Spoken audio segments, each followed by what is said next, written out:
Assalamualaikum warahmatullahi wabarakatuh. Bismillahirrahmanirrahim. Innal hamdalillah nahmaduhu wa nasta'inuhu wa nastaghfiruh wa na'udzu billahi min shururi anfusina wa min sayyiati a'malina. May yahdihillahu fala mudilla lahu wa may yudlilhu fala hadiya lah. Asyhadu an la ilaha illallah wahdahu la syarika lah wa asyhadu anna sayyidana Muhammadan abduhu wa rasuluh. Allahumma salli wa sallim wa barik ala habibina wa sayyidina Muhammad wa ala alihi wa ashabihi wa ala man sara ala nahjihi ila yaumiddin, amma ba'd.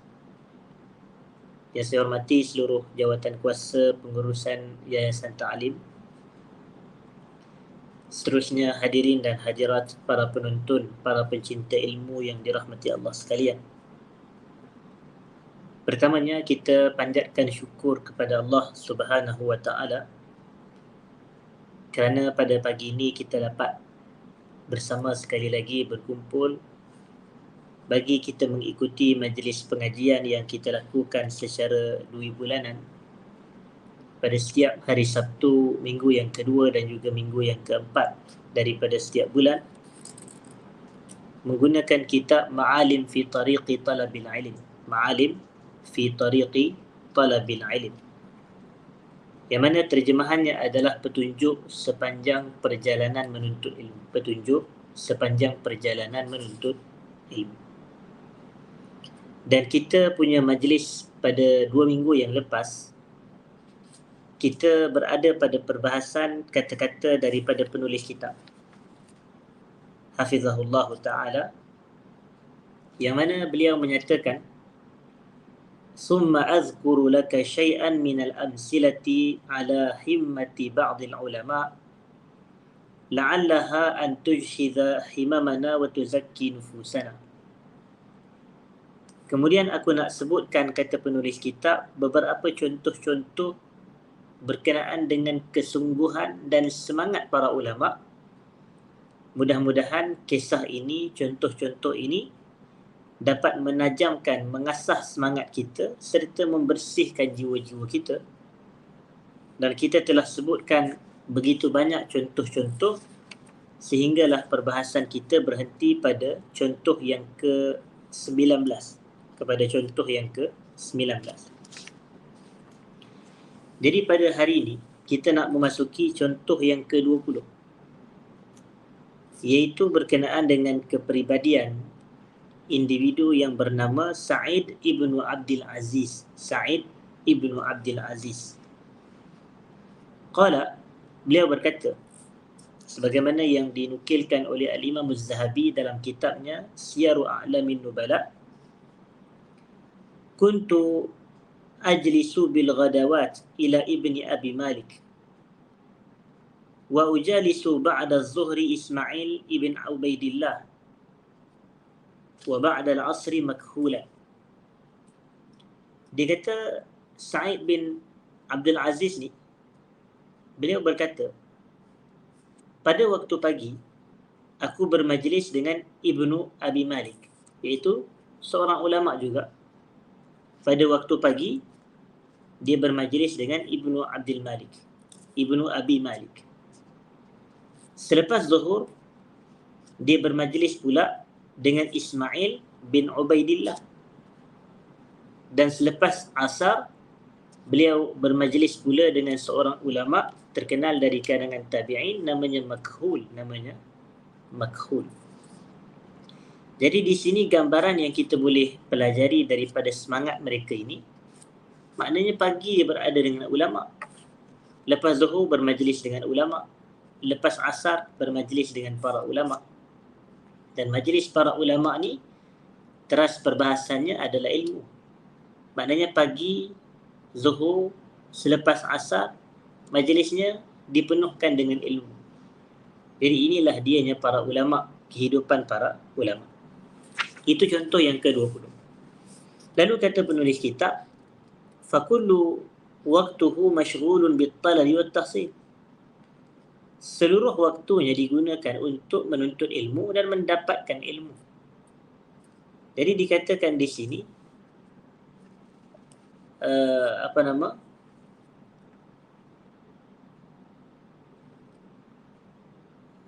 sebahagian kita ini mungkin kita berpendapat bahawasanya kita disibukkan dengan perkara-perkara yang penting untuk kita dalam sehari-harian hidupan kita.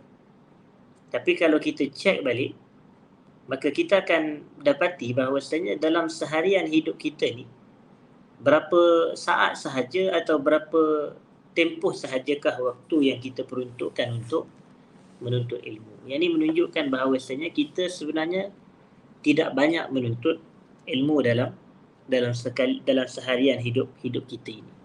Baik. Jadi ini membezakan diri kita ini dengan contoh para ulama seperti Sa'id Ibnu Abdul Aziz itu tadi. Kemudian contoh yang ke-21. Contoh yang ke-21. Namanya Naim Al-Mujmir. Beliau ini dari kalangan tabi'in. Dari kalangan tabi'in. Ataupun Nu'aim Al-Mujmir. Jalasa as-sahabiyya al-jalil Abu Hurairah radhiyallahu anhu 20 sanah mutawaliyah. Nu'aim ini beliau bermajlis dengan seorang sahabat Nabi iaitu Abu Hurairah radhiyallahu anhu selama 20 tahun mutawaliyah, iaitu 20 tahun berturut-turut. Maknanya 20 tahun secara berterusan.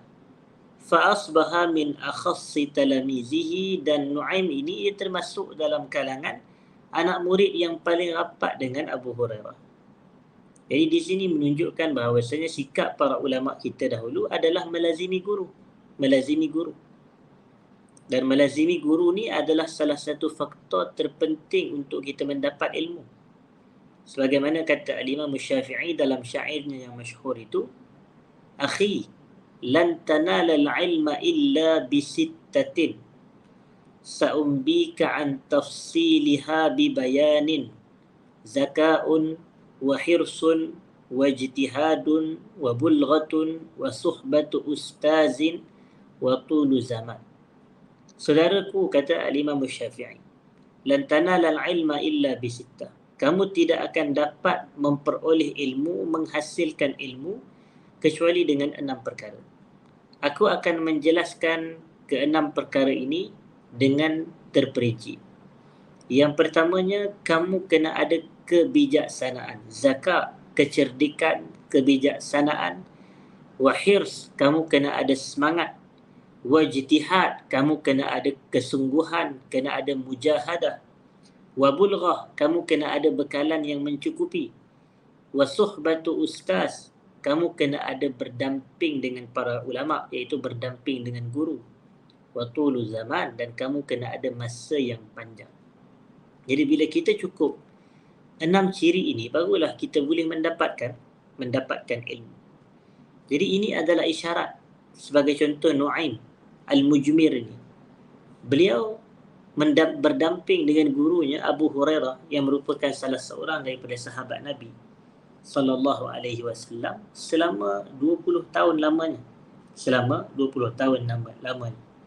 Jadi ini memberikan isyarat kepada kita dalam perjalanan, dalam rangka kita menuntut ilmu, kita perlu berdamping dengan guru dalam tempoh masa yang lama. Yang ke-22 adalah contohnya Abdullah ibnu Nafi'. Abdullah ibnu Nafi'. Dikata di sini, jalasal imama malikan 35 sanah. Wa idza aradta an ta'rifa hasilata hadhihi al-mujalasah faqra' tarjamatahu. Abdullah bin Nafi' ni, beliau bermajlis dengan Imam Malik bin Anas selama 35 tahun. 35 sanah. Beliau bermajlis bersama dengan Imam Malik bin Anas, pengasas mazhab Maliki itu Abu Abdullah Malik bin Anas. Beliau ini bermajlis bersama Imam Malik selama 35 tahun. Dan kemudian kata penulis kitab, wa idza aradta an ta'rifa hasilata hadhihi al-mujalasah faqra' tarjamatahu. Dan kalau kamu nak tengok betapa berkesannya majlis dia bersama dengan Imam Malik ini, maka bacalah biografi dia. Bacalah biografi Abdullah bin Nafi'. Mungkin walaupun penulis kitab tidak menyebutkan, tetapi kita boleh rujuk seperti dalam kitab Syiaru A'lamin Nubala dan cari nama Abdullah bin Nafi'. Kemudian kita pun baca dia punya tarjamah, dia punya biografi dia ataupun dia punya pengenalan diri dia. Barulah kita akan tahu, oh sebab inilah dianya kesan, inilah dia kebaikan hasil daripada dia bermajlis bersama dengan Imam Malik berapa lama tadi? 35 tahun. Kemudian kita nak pergi kepada contoh yang ke-23. Contoh yang ke-23. Iaitu Al-Imamu Ismail Al-Jurjani. Ismail Al-Jurjani. Dikatakan di sini oleh penulis kitab, kana yaktubu kulla laylatin 90 waraqah bi khattin daqiq.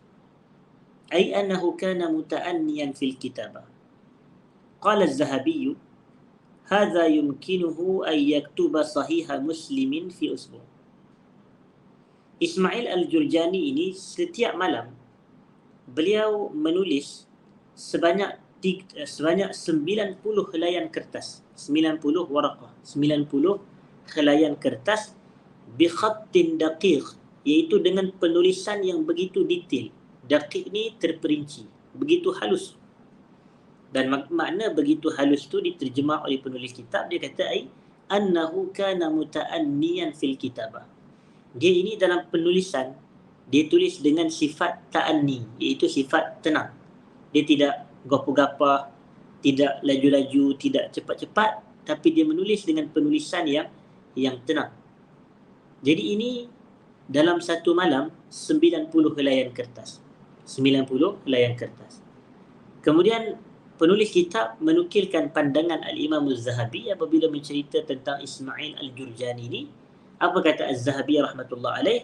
Az-Zahabi kata, hadza yumkinuhu ay yaktuba sahiha muslimin fi usbu'. Ini memungkinkan bagi Ismail Al-Jurjani ini untuk menulis kitab Sahih Muslim dalam tempoh seminggu sahaja. Maknanya seminggu sahaja dia boleh selesaikan penulisan kitab Sahih Imam Muslim. Maknanya dia salin balik sebagai contoh. Jadi ini yang kita katakan, bahawasanya kehidupan para ulama ni tak lari daripada 3 perkara ini. Apa dia? Yang maksud saya 3 perkara ini, saya nak rujuk contohnya adalah sebagaimana Al-Imam Nawawi dan Al-Imam Syafi'i. Kalau kita membaca biografi Imam Syafi'i, kita akan dapati yang Al-Imam Syafi'i ini, beliau membahagikan waktu malamnya kepada 3 pecahan. Yang pertama, beliau tidur. Yang kedua, beliau menulis. Dan yang ketiga, beliau beribadah. Beribadah, iaitu salat tahajud. Di sini nak memberikan suatu isyarat kepada kita bahawasanya menulis ini adalah sunnah para ulama. Menulis adalah sunnah para ulama. Iaitu mereka menjadikan penulisan ini sebagai suatu sifat yang istimewa yang ada pada diri mereka. Jadi sebab itu setiap malam Ismail Al-Jurjani ini dia menulis kitab. Dia menulis dan penulisan ini satu malam 90 helai. Jadi kalau seminggu dia boleh hasilkan lebih kurang dalam bentuk Sahih Muslim sebagaimana kata Al-Imam Az-Zahabi. Kemudian penulis kitab menyebutkan di sini selesai kepada contoh-contoh tersebut dan beliau katakan, akhi, wahai saudaraku penuntut ilmu, laqad tayassarat lana wasail wa amkinah wa azminah wa sihhah wa afiyah qad hurimaha qablana kathir. Telah dimudahkan kepada kita ini segala wasilah, sebagai segala akses, segala alat, tempat-tempat, masa-masa kesihatan, afiat yang mana tak diberikan kepada generasi sebelum kita. Tetapi ramai dari kalangan kita yang terhalang daripada mendapatkannya. Fala tufarrit farubbama tara ba'da hinin ba'd aqranika alladhina anta ma'ahum qad ballaghu manzilatan رفيعة في العلم وأنت لا تزال في أول الطلب وهذا يعود بعد الإخلاص لله إلى الحمة والعزيمة. Maka kamu boleh jadi melihat dalam tempoh sebahagian ini bahawasanya ada sebahagian rakan-rakan kita yang dahulunya kita bersama dengan mereka, tapi mereka ni telah mencapai martabat yang tinggi dalam keilmuan, sedangkan kita masih lagi berada pada peringkat beginner, peringkat permulaan. Dan ini selain daripada ikhlas kepada Allah, dia kembali kepada kesungguhan dan keazaman yang kuat. Lalu kata penulis kitab, وَلَقَدْ أَخْبَرَنِي أَحَدُ الْإِخْوَةِ بِشَيْءٍ مِنْ هَذَا فَقَالْ بِمَا مَعْنَاهُ كُنْتُ أَعْرِفُ فُلَانًا وَفُلَانًا صَبِيَّةً صِغَارًا يَلْعَبُونَ الْكُرَةَ فِي الشَّوَارِعِ فَكُنْتُ أَنْهَاهُمْ عن اللعب وقت الصلاة يقول حتى رأيتهم بعد من طلبة العلم وممن حووا علما كثيرا حتى إن بعضهم إذا أظلنا سقف واحد فألقى كلمة أكون عنده كالعامي وكالجاهل مع أني أكبر منه سنا وأقدم منه التزاما في هذا الطريق. Ada sebahagian orang pernah menceritakan kepada penulis kitab bahawasanya dia kenal satu individu ni, seorang-seorang ni waktu kecil, waktu budak dok main bola sahaja di jalan-jalan, di tengah jalan. Dan aku larang dia orang ni main pada waktu solat. Sehinggalah lelaki ni tadi yang menceritakan kisah ni, dia kata hatta ra'aituhum ba'du. Kemudian berselang beberapa tahun lepas daripada itu, aku tengok budak yang aku kata duk kecil-kecil duk main bola apa semua ni tadi, dia adalah termasuk dia dah jadi penuntut ilmu dah. Bahkan meliputi ilmu yang banyak. Sehingga apabila kita duduk di sebelah dia, kita ni jadi seperti orang awam, dia kata, ataupun orang jahil, tak tahu apa. Ma'anni akbara minhu sinnan, sedangkan aku lagi tua daripada dia. Wa qadam minhu iltizaman, dan aku lebih awal melalui jalan ni daripada dia. Tetapi sebab ini adalah yang pertama keikhlasan daripada Allah, yang kedua adalah daripada sebab kesungguhan dan semangat. La yakulu hadza min babil hasad, dia tidak menceritakan hal ini disebabkan dia hasad, dia dengki kepada orang itu, tak.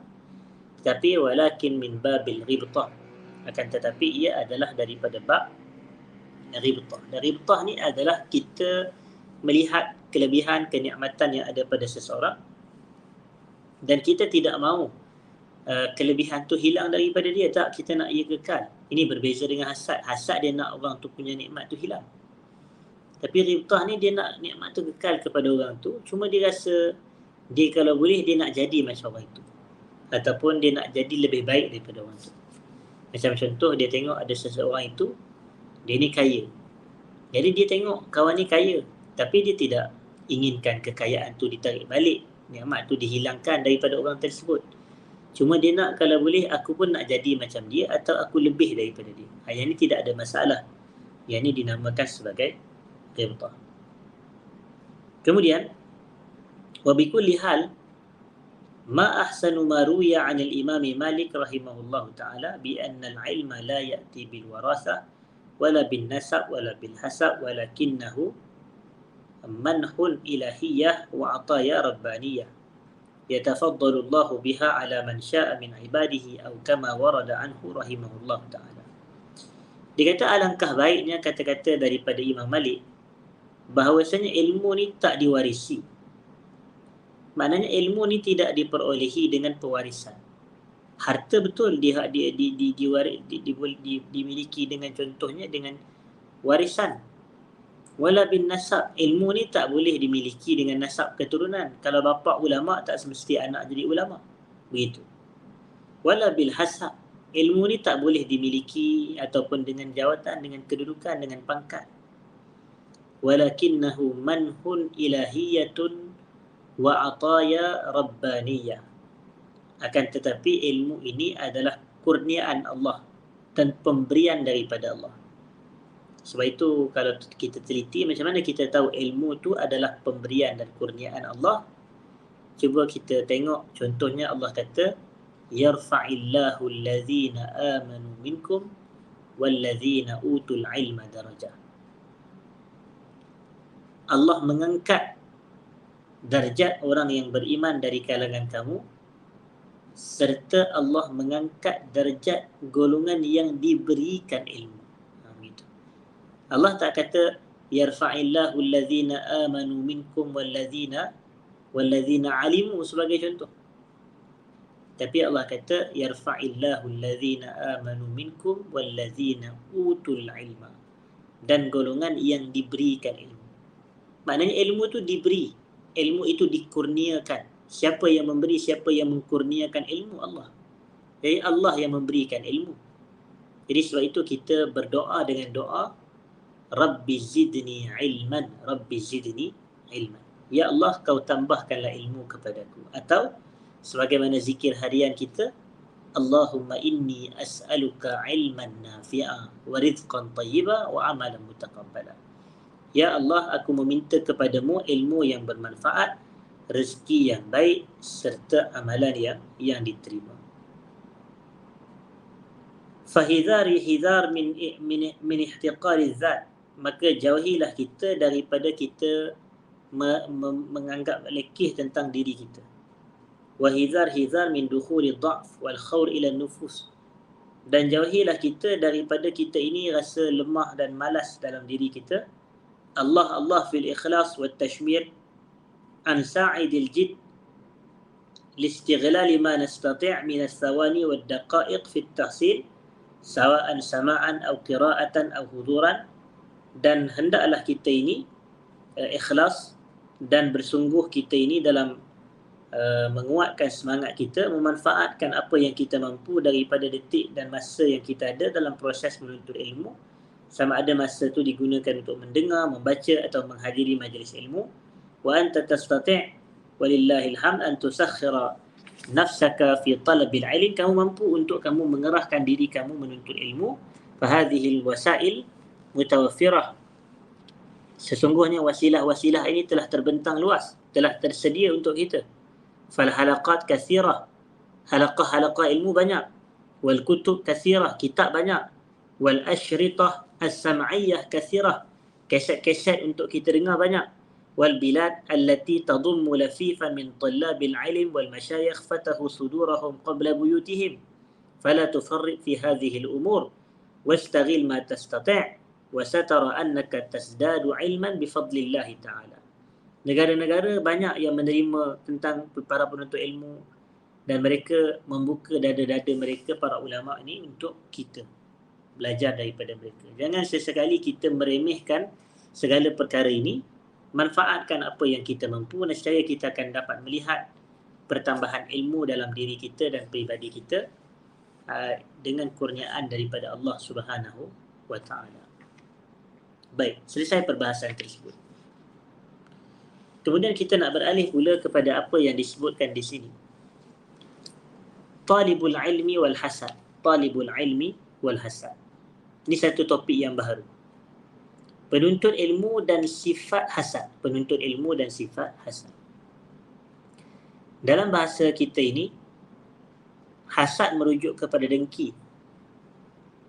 Tapi sebahagian orang itu dia tambah, dia kata hasad dengki. Hasad dengki. Hasad ni adalah istilah dalam bahasa Arab. Dan sebagaimana yang kita sebut tadi secara ringkas, bahawasanya ada yang sifat ini terbahagi kepada dua. Iaitu yang pertama hasad. Yang pertama hasad, yang ini adalah yang mazmum, sifat yang tercela. Maknanya hasad ni mazmum, ia tercela. Dan satu lagi ghibtah. Ghibtah ni tidak tercela. Sebab itu disebutkan oleh para ulama, antaranya Al-Imam Abu Ali Al-Fudail bin Iyad rahimahullah. Beliau mengatakan orang beriman itu mereka ghibtah. Orang beriman itu mereka ghibtah. Manakala orang munafik mereka hasad. Orang munafik itu sifat dia hasad. Jadi maknanya ciri-ciri mukmin adalah ghibtah. Manakala ciri-ciri munafik adalah hasad. Dan saya dah sebutkan bahawasanya hasad ni kita lihat nikmat yang ada pada orang lain dan kita nak nikmat tu hilang daripadanya. Manakala ghibtah ni kita lihat nikmat yang ada pada orang lain Dan kita tidak inginkan pun nikmat tu hilang. Kita nak biarlah nikmat tu kekal pada dia. Tapi dalam masa yang sama kita pun teringin dan nak berusaha untuk memiliki nikmat yang sama sebagaimana yang Allah berikan kepada orang tersebut. Dan ini ciri-ciri mukmin. Ini ciri-ciri mukmin. Maknanya persaingan ini adalah persaingan yang sihat. Jadi perbahasannya adalah kata penulis kitab al-hasadu fi talabil ilm. Hasad dalam proses menuntut ilmu. Hadhihi al-qadiyah hiya fil haqiqati afatun min afatil ilm. Isu ini, isu hasad dalam menuntut ilmu ni, hakikatnya adalah suatu penyakit daripada penyakit-penyakit yang ada kaitan dengan ilmu ni. Bal in syi'ta fakul, bahkan kalau kamu nak, kamu boleh katakan innaha tamhaqu barakatal ilm. Hasad ni dia akan menghapuskan keberkatan ilmu. Walaqad ajada as-salafu wa ashabu wa atalu al-kalam 'alayha, dan para ulama salaf dahulu mereka telah banyak menyebutkan tentang bahayanya hasad. Wa hadhihi al-qadiyah idza tamakkanat min talibil ilm fa innaha tufsidu 'alayhi akhiratah. Kalaulah sekiranya hasad ini menetap dalam diri setiap atau seorang penuntut ilmu, maka sesungguhnya ia akan merosakkan akhirat dia.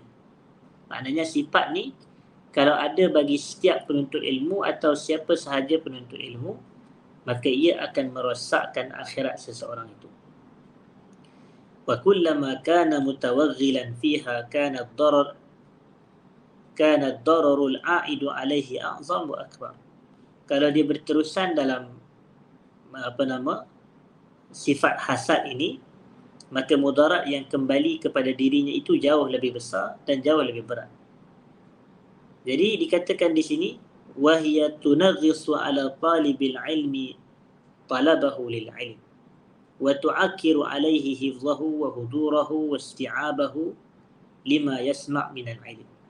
Wa hadhihi al qadiyah la yaslamu minha mujtama' lakin yakhtalifu an-nas fiha famustaqil wa mustaksir.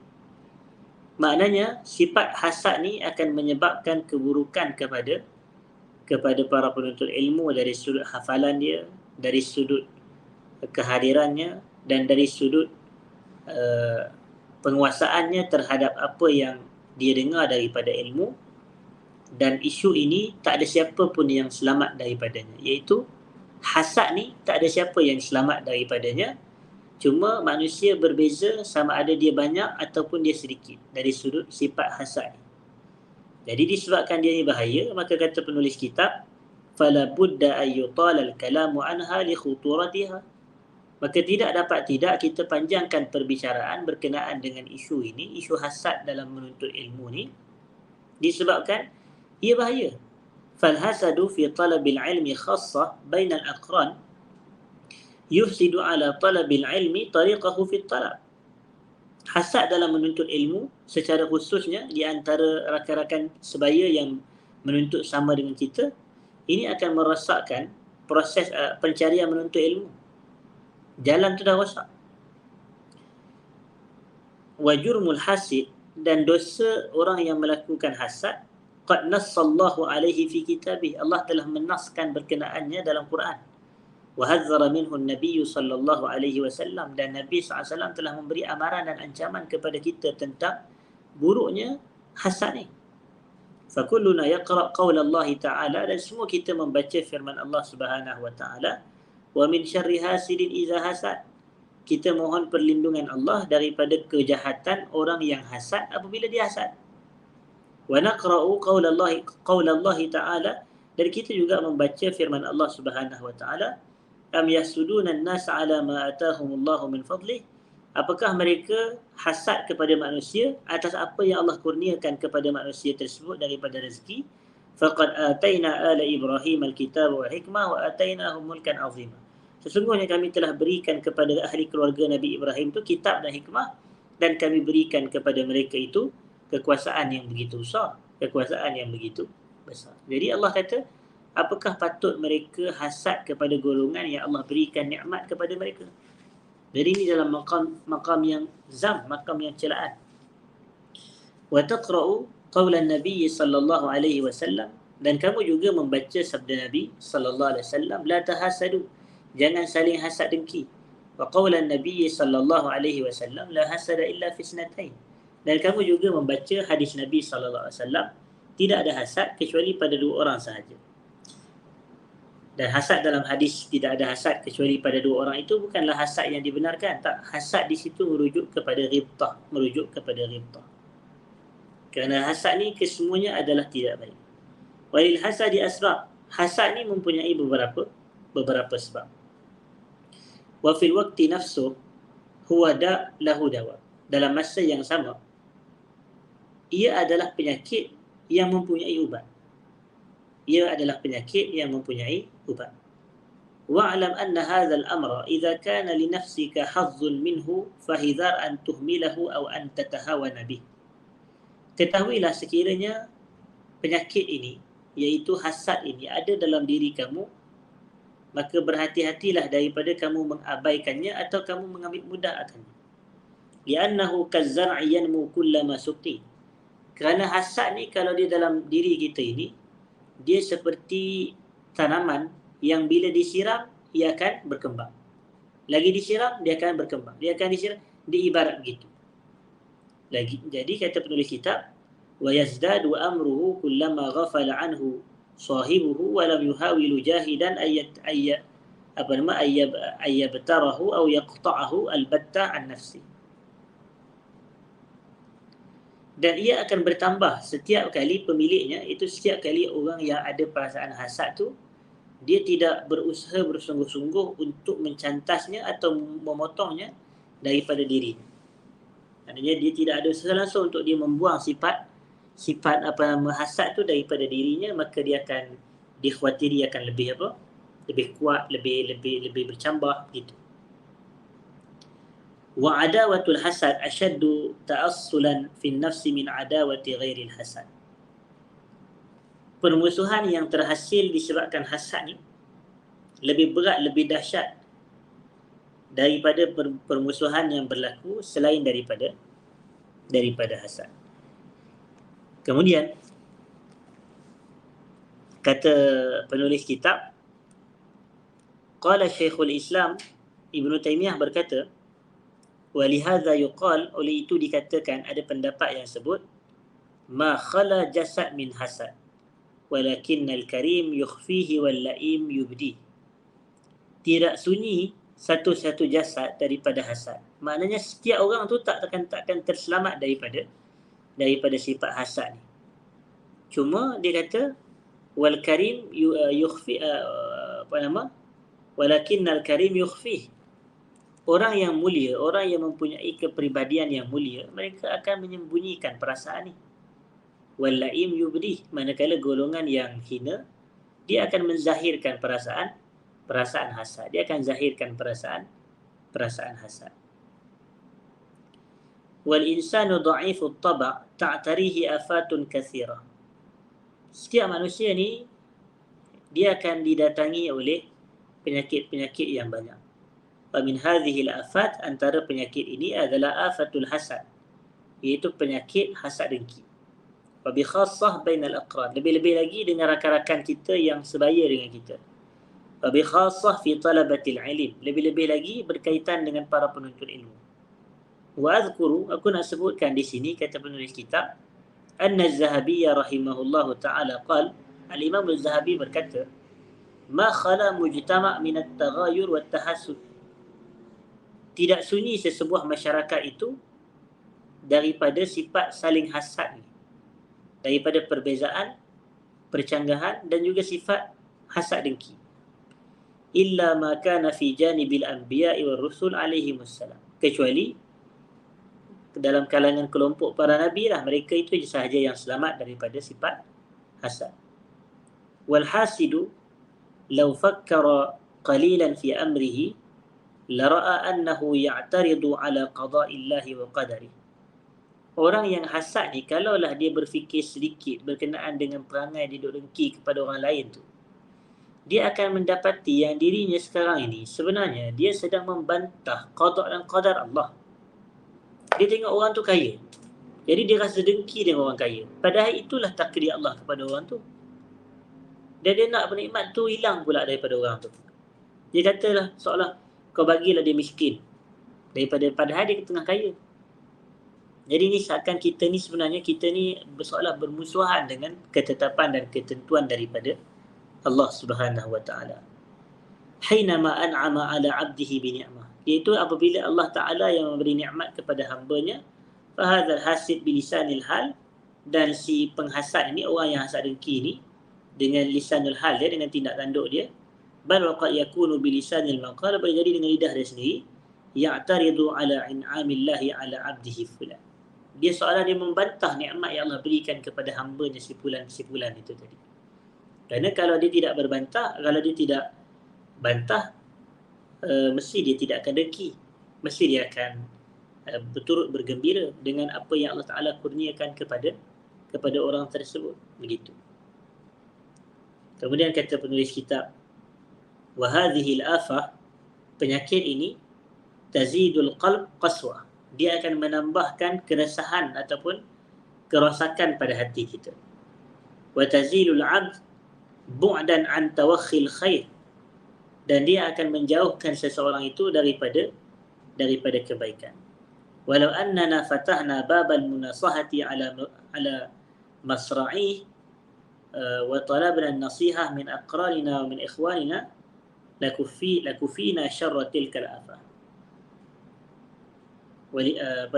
Kalau kita ini membuka bab-bab saling menasihati, dan kita minta nasihat daripada kalangan saudara-saudara kita, sahabat-sahabat kita, maknanya nescayalah kita akan terselamat daripada sifat hasad tersebut. Hadirin dan hadirat.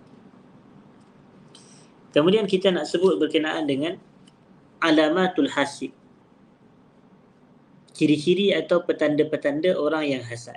Ciri-ciri atau petanda-petanda orang yang hasad. Wa hadhihi al-alamah taqil wa takthir hasba quwwatil hasad.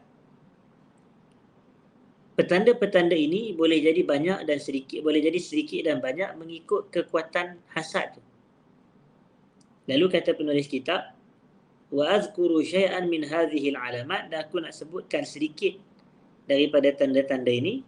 Fala'alla man kana mubtalan biha ay yusari'a ila al-iqra'i.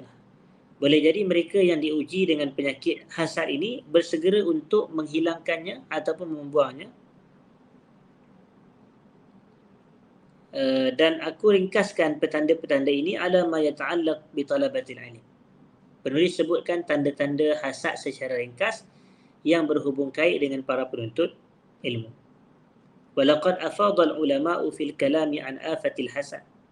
Para ulama telah mengulas secara panjang lebar berkenaan dengan penyakit hasad ni, wa kalamuhum mufarraq fi ba'd al-kutub, dan kata-kata mereka itu bertebaran dalam sebahagian kitab, wa ufridu ba'dahum al-kalam anhu fi rasail mustaqillah. Dan aku ringkaskan apa yang mereka sebutkan di sini. Antaranya yang pertama, kita tengok adakah tidak ciri-ciri ni pada diri kita. Kalau ada, kita kena cepat-cepat buang. Kalau ada, kita kena cepat-cepat tinggalkan ataupun hilangkan daripada diri kita. Apa dia, hadirin dan hadirat para penonton yang saya muliakan? Yang pertama, ayyafraha bi khata'i qarini. Dia rasa gembira dengan kesilapan yang dilakukan oleh sahabatnya. Dia rasa gembira dengan kesilapan yang dilakukan sahabatnya. Dan ini adalah salah satu daripada petanda hasad. Kalau kita rasa suka, kalau kawan silap, kita seronok. Yang ini adalah salah satu daripada ciri-ciri hasad. Wa khata'ul qarin a'zam min khata'i ghairi. Dan kesilapan sahabat ni lebih besar daripada kesilapan orang lain. Li'anna al-qarina huwa alladhi yuzahimuhu 'ala as-sadarah. وهو الذي ينافسه بين مجتمع الناس، وهذا القرين هو الذي يكدر عليه صفو الشهرة، وكلما أخطأ القرين ازداد فرحه وازدادت بشارته، لأنه يظن أن في خطأ قرينه رفعة له، أي رفعة للحسن، وهذه العلامة لا يسلم منها إلا قليل، وهي أمر باطني لا يعلم به إلا الله ثم صاحبه. Kenapakah kalau sahabat ni silap, lebih lagi sahabat yang menuntut ilmu yang bersama dengan kita ni, kerana dia bersaing dengan sahabat tu. Dia bersaing dengan sahabat tu sebab mereka ni sama-sama penuntut ilmu. Jadi kalau setiap kali sahabat yang sepengajian, sahabat yang sama belajar dengan dia, sama menuntut ilmu dengan dia, adakan kesilapan, maka dia akan bertambah gembira dan dia akan tambah seronok, kerana dia menyangka bahawasanya kalau kawan dia itu silap, maka dia lebih tinggi kedudukan. Maka dia sangka macam tu. Ini sifat-sifat hasad. Dia lebih tinggilah, dia lebih tinggi kedudukan kerana kawan dia itu silap. Dia betul lah contohnya. Nas'alullah al-afwa wal-afiyah. Dan kata penulis kitab, wa hadhil alamah, ciri-ciri ini ataupun ciri ini tidak ada siapa yang selamat daripadanya kecuali sedikit, kerana ia adalah perkara dalaman yang tidak diketahui kecuali oleh Allah dan pemiliknya, iaitu pelakunya.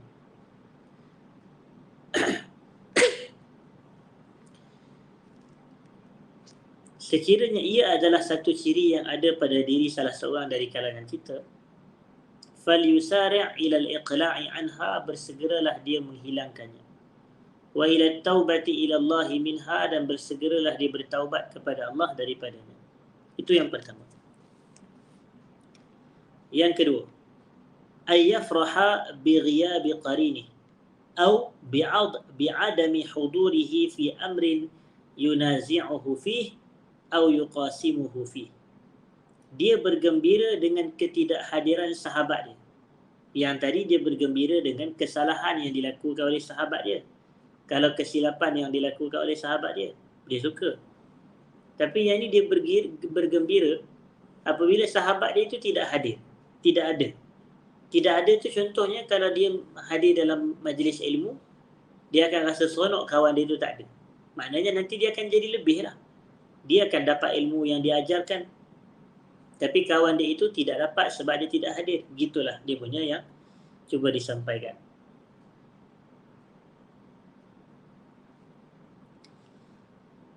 Kemudian yang ketiga, hadirin sidang jemaah yang saya muliakan, ayyusirra idza lumiza qarinuhu aw suliba.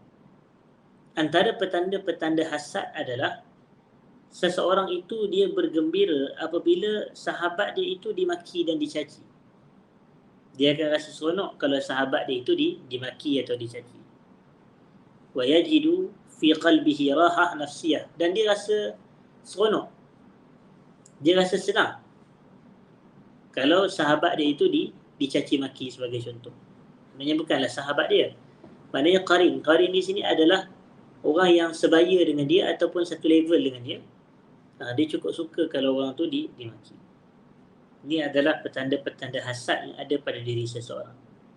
Bal wala yuhawilu ayyamna al-mughtaba wal lamis. Bahkan dia sama sekali tidak ada sebarang usaha pun untuk dia mencegah, dia menghalang orang yang sedang mengumpat atau orang yang sedang mencerca, mengejek dia punya rakan tersebut, sahabatnya itu. Bahkan kot-kot dalam masa yang sama dia pula yang membantu orang tersebut. Wala syakka anna hadza muharram, dan tidak ada syak lagi bahawasanya perbuatan ini hukumnya adalah haram. Idh inna ghibatal muslim al-ami la tajuz, kerana kita ini mengumpat orang awam dari kalangan umat Islam pun tidak dibenarkan.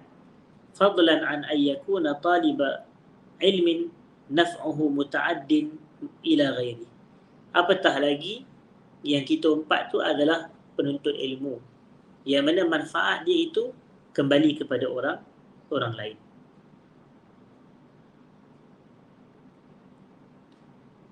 Kemudian dikatakan di sini,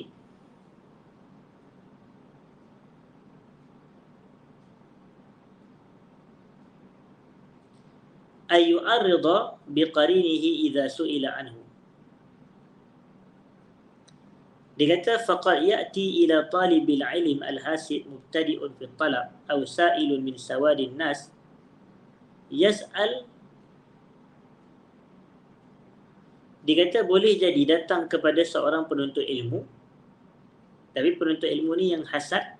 Siapa yang datang kepada dia? Mubtadi'un fi talab, orang yang baru nak mula menuntut ilmu, seseorang yang baru di peringkat permulaan nak menuntut ilmu. Aw sa'ilun min sawadin nas, ataupun ada orang yang datang kepada penuntut ilmu yang hasad ni tadi. Ada satu orang ni dia bertanya soalan, yas'al an fulan li amrin ta'allaqa bih. Dia bertanya tentang si fulan tu kerana ada satu urusan yang ada kaitan dengan dia. Fayajidul hasidu fi dhalika fursah lin naili min fulan aw litanqis min qadarihi wa lamzi. Min qadrihi wa lamzi. Fahadha wala syaqqa yalhaqu bisabiqih. Lalu penuntut ilmu yang hasad ni tadi, dia nak menjadikan ruangan tersebut sebagai ruangan untuk dia merendah-rendahkan si fulan. Macam contoh, kita sebagai penuntut ilmu yang hasad, datang kepada kita, ada orang ni dia nak tanya tentang kawan kita yang kita dengki dengan dia tu. Kemudian orang tu tanya dan kita pun jawab, alah dia tu tak ada apa pun, macam tu. Dia tu biasa je, dia tu kurang-kurang macam tu. Ini pun antara ciri-ciri hasad. Maknanya dia merendah-rendahkan sahabat dia itu apabila ada orang bertanya tentang sahabatnya, ataupun ada orang bertanya tentang qarin. Qarin ni bukan istilah sahabat sangat. Qarin ni adalah orang yang sebaya dengan kita. Mungkin dia bersama dengan kita dalam kelas, dia bersama kita dalam satu majlis, tapi kita dengki dengan dia. Dia tidak semestinya sahabat. Itu ciri yang keempat. Itu ciri yang keempat.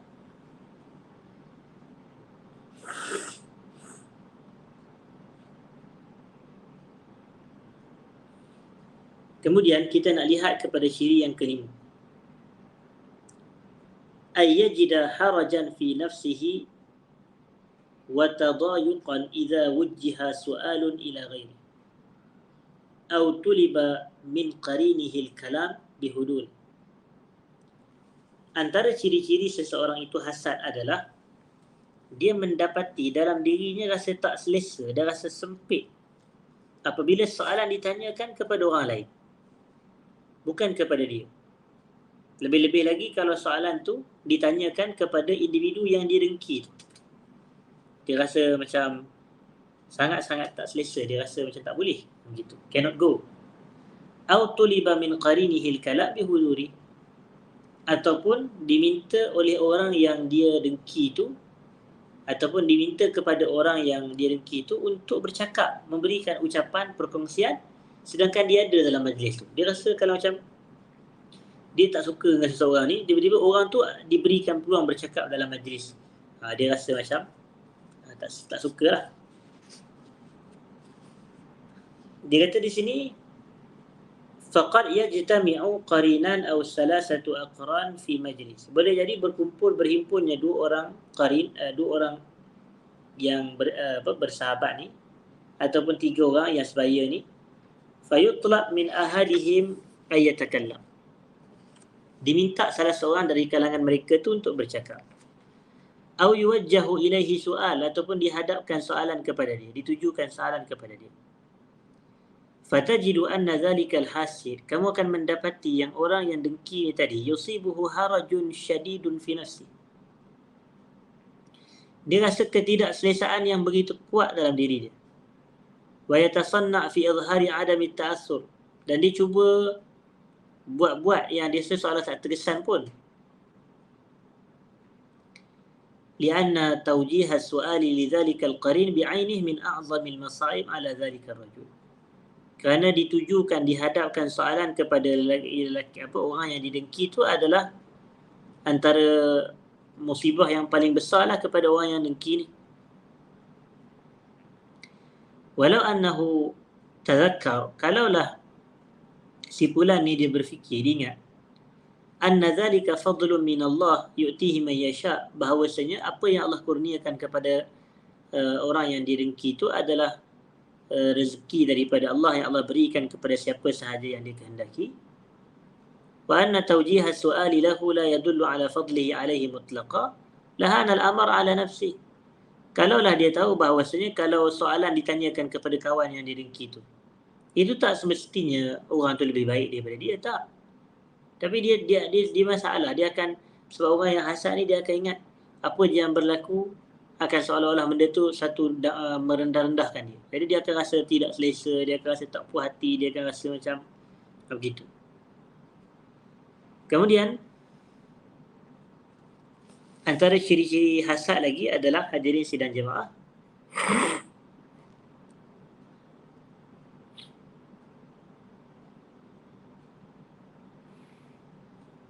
ayyuqallila min sya'nil fawaid atau min sya'nil ilm alladhi ya'ti bihil qarin. Dia tidak akan memandang hebat tentang faedah-faedah yang disampaikan oleh orang yang dia dengki. Maknanya kalau dia ni tak suka kepada seseorang, masing-masing penuntut ilmu, jadi yang kawan dia ni tak ada isu pun dengan dia, dia yang ada isu dengan kawan tu, kerana dia yang mendengki kepada orang tu mungkin biasa-biasa saja. Jadi yang kawan ni pun dalam kelas dia, dalam pengajian dia menampakkan dia keilmuan dia menampakkan kebijaksanaan dia. Jadi kita ni pun kita kata, alah, ini biasa je, aku boleh lagi hebat macam tu.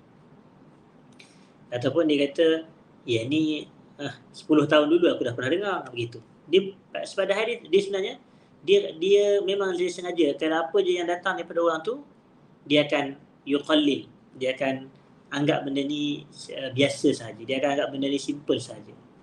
Begitu. Jadi kalau kita ada sifat-sifat macam ni kepada orang lain, ini adalah petanda-petanda dalam hati kita ini adanya hasad. Nas'alullah al-afwa wal-afiyah.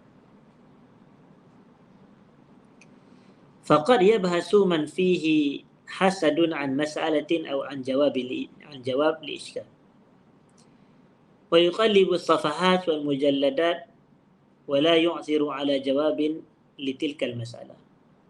Thumma yu'ziru 'alayha qarinu.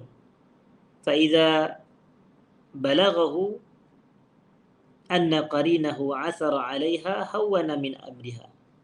لكن لو كان الذي عثر عليها شخص آخر لدعا له وأثنى عليه وأطنب في ذكره. Ini sifat orang hasad. Kalaulah seseorang yang hasad ni, dia mencari tentang satu permasalahan ataupun dia mencari jawapan terhadap suatu kemusykilan, dan dia dah buka macam-macam lembaran, banyak kitab, jilid-jilid kitab dia buka, tapi dia tak jumpa pun jawapan kepada permasalahan yang dia cari tersebut. Tiba-tiba jawapan tu disebutkan oleh orang yang dia dengki, orang yang dia hasad tu. Lalu apabila disampaikan kepada dia bahawasanya orang yang dia dengki itu telah berjaya menghasilkan jawapan, mendapatkan jawapan, maka dia memandang rendah saja. Dia memandang hawan. Hawan ni dia pandang rendah, tak ada apa pun. Padahal dia nak sangat jawapan tu. Akan tetapi, kalaulah yang menjumpai jawapan tu adalah orang lain, bukan orang yang dia benci tu, bukan orang yang dia hasad tu, maka mesti dia akan mendoakan orang tu. Soalan dia kata, semoga Allah memberikan kebaikan kepada orang tu, dia dapat jawapan. Tapi sebab jawapan tu dia diketahui daripada orang yang dia dengki. Jadi inilah menunjukkan sifat yang tak baik. Mestinya dia akan puji orang tu, mestinya dia akan doa. Ni kalau selain jawapan tu diberikan oleh selain daripada orang yang kita katakan yang dia dengki tersebut. Hadirin dan hadirat. Dan yang ketujuh di sini dia kata apa?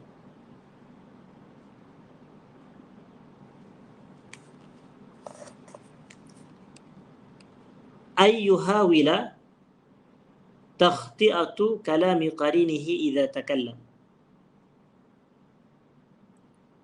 wa naqduhu idza ajab.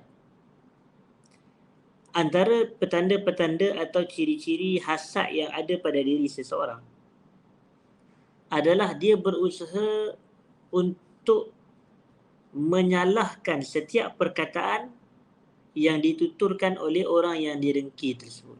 Oleh orang yang didengki tersebut. Disebabkan dia tidak suka kepada seseorang, dia dengki kepada seseorang, dia hasad kepada seseorang. Apa sahaja yang orang tu cakap, maka dia akan cuba kata ni salah. Dia akan cuba kata ini tak betul.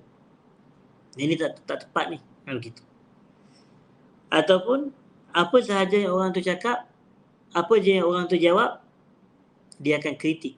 Dia akan kritik. Oh, ni jawapan ni tak kemah ni. Ini jawapan ni jawapan tak matang ni. Ini padahal bukannya isu pada jawapan. Bukan isu pada perkataan. Tapi isunya adalah pada dia tak suka orang tu. Dia hasad dengan orang tu. Dia dengki dengan orang tersebut. فأنت تلاحظ أن بعض الناس إذا ضمهم مجلس وذكرت فيه مسألة ثم أجاب أحد بجواب فإن من كان في قلبه مرض وحسد يحاول أن يتتبع العثرات المتكلفة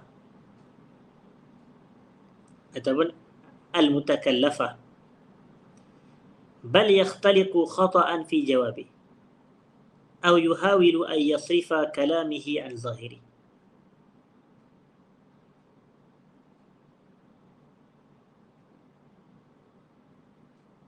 ataupun أو يحاول أن يصرف كلامه عن ظاهره أو أن يؤول كلامه حتى يرجعه إلى حوض الخطأ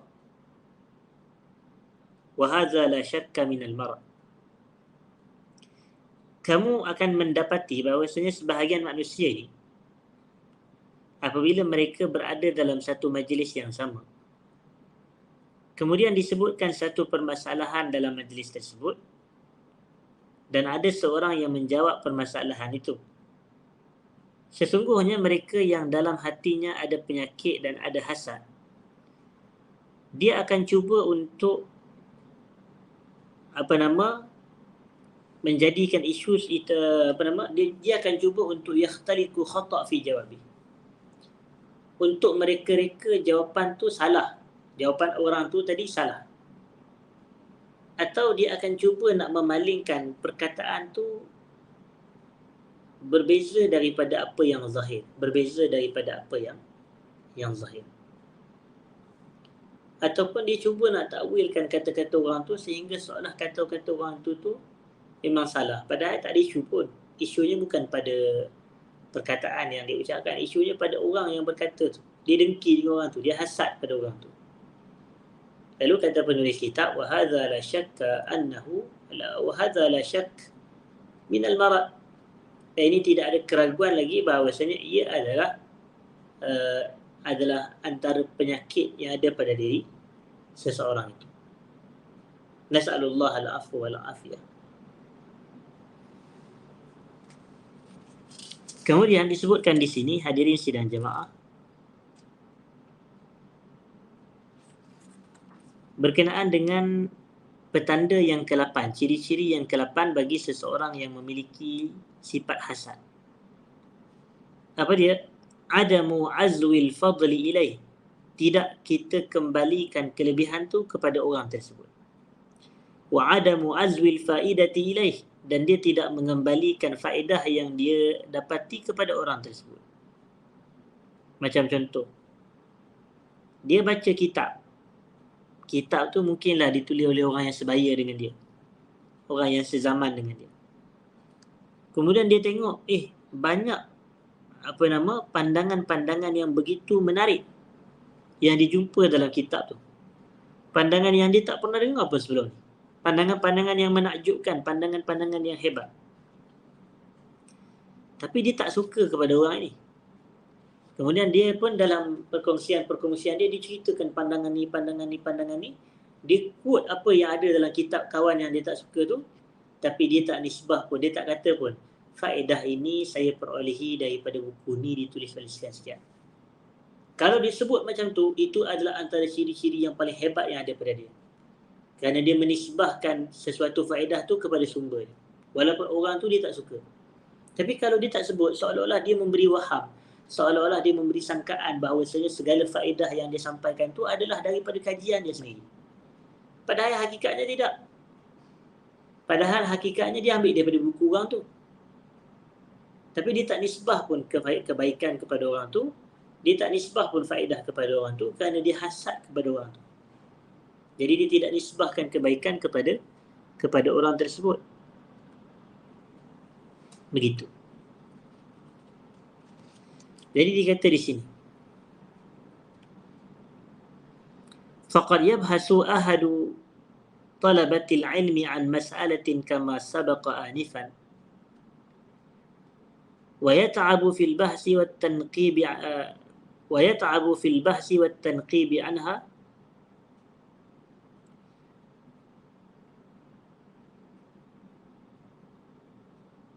dia mencari salah satu orang penuntut ilmu ni, dia mencari satu-satu permasalahan dan dia rasa letih mencari, dia tak jumpa pun solusi ataupun apa yang dia cari itu dia tak jumpa. Kemudian dia tahu bahawasanya orang yang sebaya dengan dia itu tadi annahu yabhasu anha, dia telah mencari ataupun dia telah mengadakan kajian, fayadulluhu ala mawdi'iha fil kitab, dan dia pun telah menunjukkan kepada tempatnya dalam kitab, tempat isu tersebut. Wa bi annaha fi safhatil fulaniyah, bahwasanya perbahasan yang diduk cari itu ada pada muka surat sekian-sekian. Wa idza kana fi qalbihi hasadun, kalaulah dalam hati dia ada hasad, hawala 'inda dhikriha alla yunsiba fadlan li sahibi. Apabila hati dia hasad, maka dia berusaha untuk apabila dia sebut, dia tidak nisbahkan kelebihan tu ataupun dia tak nisbahkan faedah tu kepada pemilik. Wa alla yurji'a khairan lahu, dan dia tidak mengembalikan kebaikan kepada orang tersebut. Bal za'ama anna dhalika min juhdihi wa min fadlihi huwa wahda. Bahkan dia menyangka bahawasanya perkara tersebut hanyalah semata daripada usaha dia dan daripada kelebihan dia, kehebatan dia secara bersendirian. Walam yusyarikuhu sahibuhu fi hadhihi al-faedah, dan sahabat dia itu tadi tidak seolah-olah tidak menyertai dia pun dalam faedah ni, padahal kawan tu yang cari. Wa hadha dalilun wa alamatun ala muhiqqi barakatil ilm, dan ini adalah dalil dan petanda kepada terhapusnya keberkatan ilmu. Lalu kata penulis kitab, ya akhi, wahai saudaraku, la tataharraj min ad-du'a liman nafa'ak, janganlah kamu merasakan kepayahan dan kesukaran untuk berdoa kepada mereka yang memberi manfaat kepada kamu. Bal ud'u Allah ta'ala lahu, bahkan doalah kepada Allah untuk mereka. Wa'tarif bifadlih, iktiraflah kelebihan dan kebaikan mereka. Wa qul, dan katakanlah fulan dallani ala hadhihi al-faedah, si fulan ni lah yang telah menunjukkan kepada aku akan faedah ini. Wa qad bahastu anha tawilan, aku dah mencari begitu lama. Walakin lam a'thar 'alaiha, tapi aku tak jumpa. Wa qad nabbaha al-ulama'u kan-Nawawi wa ghairihi ila anna min barakatil 'ilm ay yu'ziya al-fadla ila ahli. Sesungguhnya para ulama seperti Al-Imam An-Nawawi dan selain beliau telah mengatakan bahawasanya antara keberkatan ilmu adalah kita mengembalikan sesuatu kelebihan, sesuatu faedah tu kepada ahlinya. Macam kalau kita dapat satu info yang sangat-sangat bermanfaat, jangan kita katakan soal memberi waham seolah-olah ayat ni kita punya, seolah-olah poin ni kita punya, tak. Tapi kita kata ini adalah faedah yang saya perolehi daripada ulama sekian-sekian. Macam contoh. Ini kita ambil contoh sebagai, ada orang kata, ni saya bagi contoh lah. Contohnya adalah berkenaan dengan isu selawat kepada Nabi. Selawat kepada Nabi SAW. Kita ni dalam surah Al-Ahzab, ayat yang ke-56 sekiranya saya tak silap. diperintahkan innallaha wa malaikatahu yusalluna 'alan nabi ya ayyuhalladzina amanu sallu 'alaihi wa sallimu taslima. Sesungguhnya Allah dan para malaikatnya sentiasa berselawat ke atas Nabi. Wahai orang yang beriman, hendaklah kamu berselawat ke atas Allah dan saya minta maaf, hendaklah kamu berselawat dan mengucapkan salam kepada Nabi sallallahu alaihi wasallam. Tetapi kita timbulkan persoalan. Allah suruh kita berselawat kepada Nabi dan Allah suruh kita mengucapkan salam kepada Nabi. Jadi sepatutnya lafaz dia akan jadi macam mana? Lafaz dia akan jadi usalli wa usallimu ala Rasulillah ataupun usalli wa usallimu ala Muhammad. Aku berselawat dan aku mengucapkan salam kepada Nabi Muhammad atau kepada Rasulullah. Kerana itulah anjuran dalam surah Al-Ahzab tadi, hendaklah kamu wahai orang yang beriman selawat dan salam kepada Nabi. Jadi lafaz dia akan sepatutnya menjadi usalli wa usallim. Tapi kita tidak berselawat macam tu. Kenapa kita tak berselawat usalli wa usallim ala Rasulillah, usalli wa usallim ala Rasulillah begitu. Tapi kenapa kita ini mengucapkan sallallahu alaihi wasallam, selawat Allah dan salam Allah kepada baginda, sedangkan kita yang dituntut berselawat? Ataupun Allahumma salli wa sallim ala Muhammad, ya Allah berikanlah selawat dan salam kepada Muhammad, sedangkan kita yang dituntut berselawat dan mengucap salam. Kenapa ini berlaku? Maka kita kata jawapan dia adalah kerana gini. Selawat dan salam ni, kita walaupun dianjurkan untuk berselawat dan mengucap salam kepada Nabi, tapi kita kena jelas bahawasanya Nabi ini adalah Nabi yang suci daripada segala kekurangan, segala dosa dan segala keaiban. Adapun kita sebagai manusia biasa ini, kita ada kekurangan, kita ada kelemahan, kita ada keaiban. Jadi kita pun serahkanlah selawat ni, kalau daripada kita kepada Nabi, seolah daripada orang yang rendah kepada orang yang tinggi, daripada orang yang kurang kepada orang yang lebih, daripada manusia yang ada kekotoran dosa kepada manusia yang bersih daripada dosa. Maka kita pun berikan supaya selawat ni daripada Allah yang maha suci, Allah yang maha bersih, Allah yang maha baik, kepada Nabi-Nya sallallahu alaihi wasallam yang suci, bersih dan baik. Begitu. Jadi kita dengar faedah ni, betul juga poin tu. Jadi macam kalau kata, hebat Ustaz Fahmi ni, dia boleh keluarkan poin yang menarik sebenarnya. Jadi ini dia, kalau dia stop, dia menimbulkan waham. Seolah orang anggap, hebatnya dia ni, ini ulama besar ni, kerana ilmu ni daripada dia. Tak. Kita ni menjadi adab kepada kita, bahkan menjadi antara cara mendapat menghasilkan keberkatan ilmu kepada kita ini, kalau sekiranya kita menisbahkan kebaikan, faedah ilmu tu kepada pemilik dia yang sebenar. Jadi saya pun kena katalah, faedah ini saya dapat daripada bacaan saya terhadap kitab Al-Qawlul Badi' fi salati wassalami ala al-habibi syafi' sallallahu alaihi wasallam, yang ditulis oleh Al-Imam As-Sakhawi rahimahullah. Ditulis oleh Al-Imam As-Sakhawi, dan As-Sakhawi menukilkan salah satu pandangan para ulama Hanafi, maka itulah jawapan dia. Sebagaimana dalam kitabnya Al-Qawlul Badi' itu. Dia ni baru kemas, iaitu kita mengembalikan setiap faedah yang kita kongsikan itu kepada pemiliknya. Ini macam kalau kita cakap, kata-kata itu kata-kata yang sedap, kata-kata yang menarik, kata-kata yang hebat. Kemudian orang kata, baguslah kau punya idea ni. Dia macam bangga pula. Padahal itu bukan kata-kata dia. Itu adalah kata-kata yang dia dapat daripada bacaan. Tapi sepatutnya dia kena bagi tahu, ini saya dapat daripada sekian-sekian ulama. Jika tidak, dia akan ada mesti. Kalau kita tak suka nak menisbahkan faedah yang kita dapat tu kepada pemilik sebenar faedah tu, ini adalah alamat apa? Ini adalah alamat hasad. Ini adalah alamat hasad. Kenapa? Kerana kita rasa tidak suka untuk kita nak mengongsikan satu-satu faedah tu kepada orang yang kita dapat faedah tersebut, ataupun orang yang kita perolehi faedah tersebut. Kemudian saya nak masuk kepada perbahasan yang berikutnya.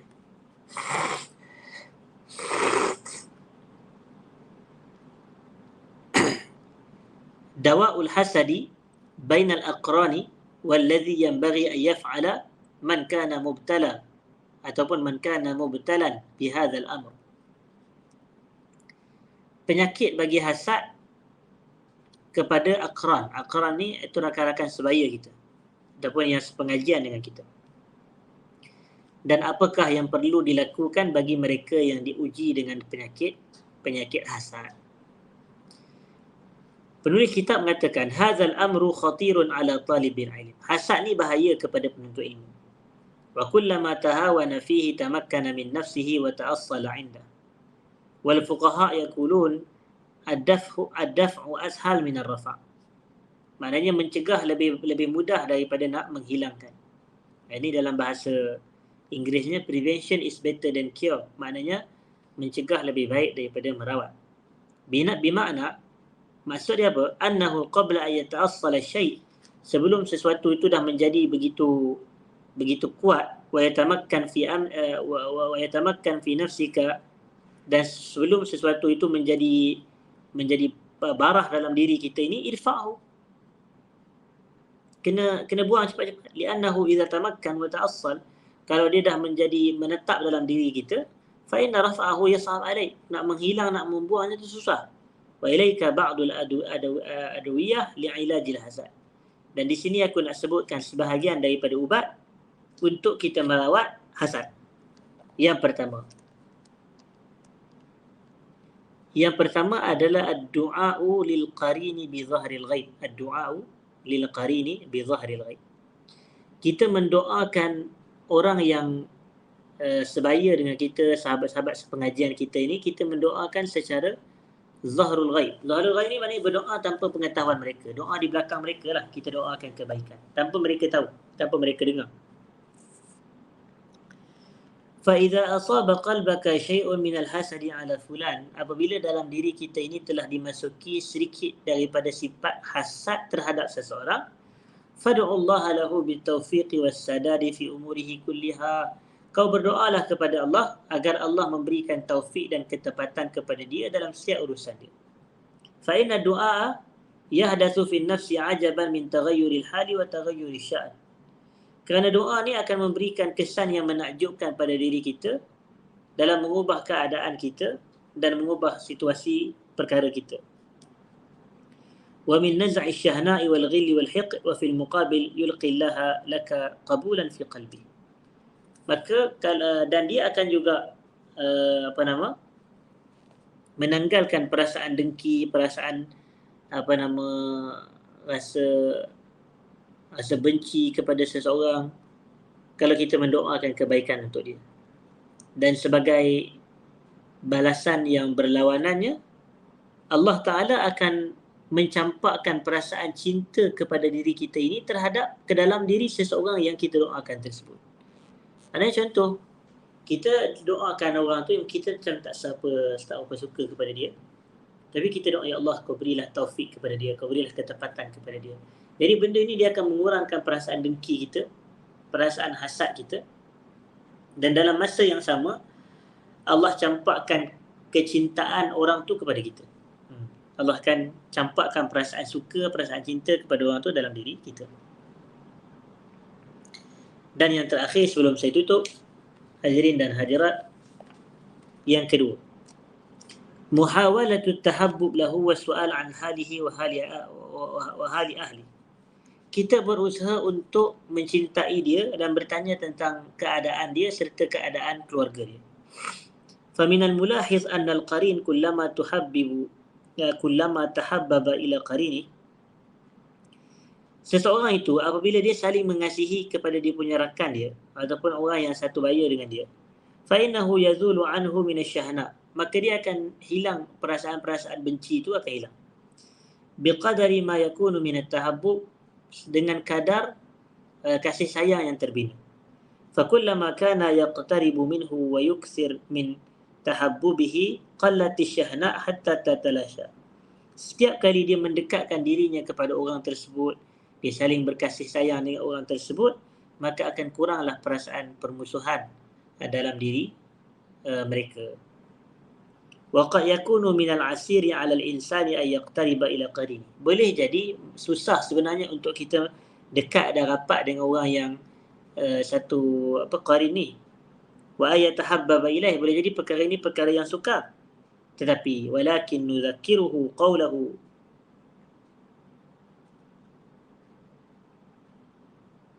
akan tetapi kami mengingatkan dirinya dengan firman Allah Subhanahu wa taala, idfa' billati hiya ahsan fa idzal ladzi bainaka wa bainahu adawatun ka'annahu waliyyun hamim.